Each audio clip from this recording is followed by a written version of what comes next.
modèles éducatifs et d'enseignement d'aujourd'hui sont issus de l'ère industrielle. Ce sont des modèles éducatifs de masse.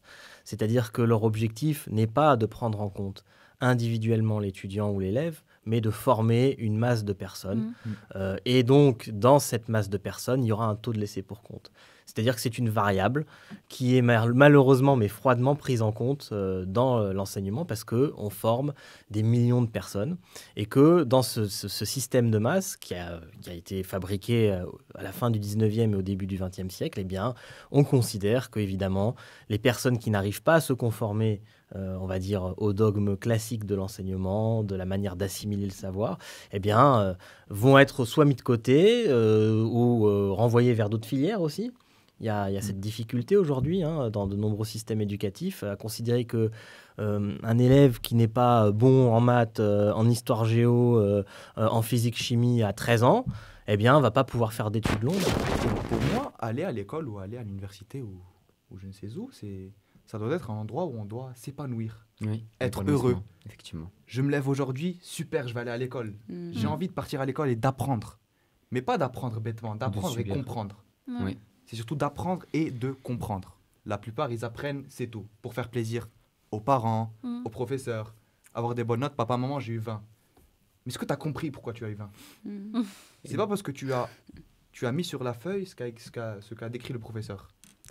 C'est de le reformuler de ta propre manière et d'avoir vraiment compris le concept. Oui, effectivement. Et l'une des raisons du décrochage scolaire, c'est qu'il n'y a pas ces choses-là. C'est typiquement, c'est un robot. L'étudiant doit être un robot. Voilà. Apprendre, appliquer sur la copie. Il y a certaines personnes où cette manière de faire ne correspond pas à l'étudiant. On est tous uniques. On a tous des choses différentes. On s'intéresse à des choses différentes. Et il faut toucher à ces étudiants aussi. C'est pour ça que ça serait moment d'innover et de changer la forme de l'éducation en général. Ce n'est pas que les étudiants ou les élèves qui sont victimes de ce système. C'est aussi les professeurs. Pourquoi ? Parce que on donne aux professeurs un syllabus, vous le respectez et vous le finissez comme ça. Non. Il faudrait qu'on donne aussi la liberté aux professeurs d'innover dans leur façon de donner leurs cours. De leur façon, si un professeur veut, je ne sais pas quoi, moi, donner un cours à l'extérieur et un peu, voilà, ou peut-être en chantant, peut-être, je ne sais pas, je dis n'importe quoi, mais un peu, voilà, dynamiser et un peu rendre son cours un peu plus ergonomique, on doit leur donner cette liberté. Mais malheureusement, on rejette. D'ailleurs, il y a l'exemple d'une institutrice qui a appris aux enfants à lire et à écrire à 5 ans. Quand on l'a su, on ne lui a pas dit bravo. On lui a dit tu sors s'il te plaît, parce que nous, on n'a pas besoin de ça. D'accord ? C'est la conformité. C'est soit tu es comme les autres profs, soit tu sors. Il faut un peu donner de la valeur aux profs qui innovent, qui sont là parce qu'ils aiment ce qu'ils font.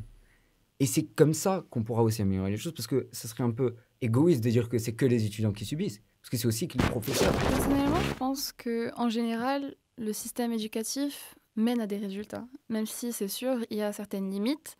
Je pense, par exemple, juste au taux de réussite au baccalauréat au Maroc, que j'ai trouvé personnellement assez choquant, vu que en fait, j'étais en France avant et je voyais des taux de réussite à 98% par exemple.